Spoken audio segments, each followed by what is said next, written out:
হে দোস্ত, আজি যোনটো টপিকৰ ওপৰত ভিডিঅ' বনাম নহয়, সেই টপিকটো অলপমান জমনি টাইপ টপিক। মানে আমিতো সৰুৰ পৰা ডাঙৰ হ'লে কল বোলা বস্তুটো খাই আহিছোঁ। এটা কবিতাও আছে, কল কল কল কল খালে হয় হাতীৰ সমান বল। এই কল বোলা ফলটো কিহৰ কাৰণে বেকা লাগা, মানে এনেকুৱা বেকা লাগা টাইপ কিহৰ কাৰণে জানেনে? আমি সকলোৱে সৰুৰ পৰা কল খাই আহিছোঁ, কিন্তু আজিলৈ গম নাপালোঁ যে কল বোলা বস্তুটো কিহৰ কাৰণে বেকা লাগা। তো আজি এই ভিডিঅ'টোত বুজাই ক'বলৈ চেষ্টা কৰিম যে কলটো বেকা লাগা কিহৰ কাৰণে। তো বলক আমি ভিডিঅ'টো আৰম্ভ কৰোঁ। চাওক, এডাল কলগছত থকে উঠি কল কেইটাও নালাগে। প্ৰথমতে কলডিলটো ওলায়। প্ৰথমতে কলগছৰ আগটোৰ পৰা এটা কলডিল ওলাব সৰু চাই। সেই কলডিলটো লাহে লাহে ডাঙৰ হয়, তলফালে নামি নামি আহি থাকে আৰু তাতে এক আশী দুই আশী সেনেকৈ কল লাগি আহি থাকে।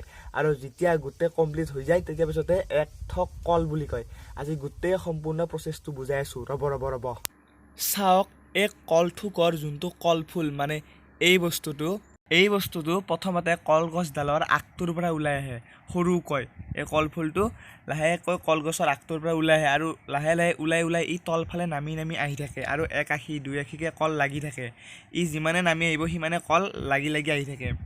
এই কলফুলটোৱে যিমানে তলফালে প্ৰেছাৰটো দিয়ে, সেই প্ৰেছাৰৰ ফলত কি হয়, কলকেইটাৰ যোনকেইটা কল লাগে সেই কলকেইটাৰ মাজৰ ভাগটো অলপমান বেকা লাগি যায়। আৰু আমি সকলোৱে জানো যে কলগছ সদায় ৰ'দত ৰুব লাগে। আমি যদি এডাল কলগছ ঘৰৰ ভিতৰত আনি ৰুই দিওঁ, সেই কলগছডালৰ পৰা জীৱনত আমি কল খাব নাপাওঁ, কাৰণ জানোৱে যে কল সদায় ৰ'দত হয়। আৰু এই কল চাবচোন, এই কলকেইটাৰ যোনটো চকু, মানে ওপৰত যোনটো এই বস্তুটো আছে, এই বস্তুটো সদায় আকাশৰ ফালে মুখ কৰি থাকে, মানে সূৰ্যৰ ফালে মুখ কৰি থাকে এই চকুটো। আৰু যোনটো এই কলফুলটোৱে তলফালে প্ৰেছাৰ দিয়াৰ ফলত কলথোকৰ, মানে কলকেইটাৰ মাজৰ অংশটো বেকা লাগি যায়।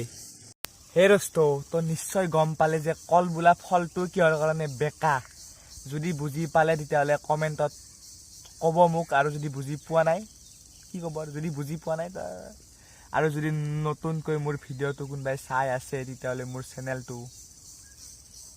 ছাবস্ক্ৰাইব কৰি দিব। Thank U.